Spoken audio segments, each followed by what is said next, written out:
அனைவருக்கும் என் சிரம் தாழ்ந்த வணக்கம் நண்பர்களே. ஸோ நம்ம ஊட்டிக்கு போயிருந்தபோது ஒரு 40 ரூபீஸ் 40 to 35 ரேஞ்சில் இருக்கக்கூடிய ஒரு சூப்பரான ஒரு ஹெல்த்தியர் ஸ்நாக்கை பார்த்தோம். நான் இதுக்கு முன்னாடி பார்த்தேன்னா ஒரு சிக்கன் எக்ஸ் தான் சாப்பிட்ருக்கேன். அந்த மாதிரி கோயில் எக்ஸ்லாம் சாப்பிட்டதில்ல. இது வந்து தமிழில் பார்த்திங்கன்னா காடை முட்டைன்னு சொல்லுவாங்க. இது பார்த்திங்கன்னா ஒரு சூப்பரான ஹெல்த்தியர் ஸ்நாக்ஸ். இதில் ப்ரோட்டீன்ஸ் மட்டும் இல்லாமல் நிறைய விஷயம்லாம் இருக்குது. ஸோ இது வந்து ஒரு 5 காடை முட்டையை எடுத்து நம்ம ஒரு டீப் ஃப்ரை பண்ணி உள்ளே அப்படியே பாயில் பண்ணி அதெல்லாம் அந்த பணியாரம் மாதிரி பண்ணுவாங்க. இது ஆக்சுவலி பார்த்திங்கன்னா நான்வெஜ் பணியாரம். நான் ட்ரை பண்ணி பார்க்கும்போது நல்லா இருந்துச்சு. நீங்களும் கண்டிப்பாக ட்ரை பண்ணி பாருங்கள். நம்மளோட சேனல் நீங்கள் இப்போ தான் விசிட் பண்ணிட்டீங்கன்னா மறக்காமல் சப்ஸ்கிரைப் பண்ணுங்கள், லைக் பண்ணுங்கள்.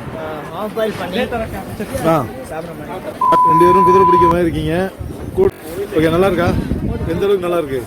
ரேட்டிங் பார்த்தீங்கன்னா 10க்கு பார்த்தீங்கன்னா 9 கொடுக்கலாம். அது வரைக்கும் நல்லா இருக்கு. மஸ்ட் ட்ரை பண்ணி பாருங்க. சரி, வாய் தொடச்சிருங்க ப்ளீஸ்.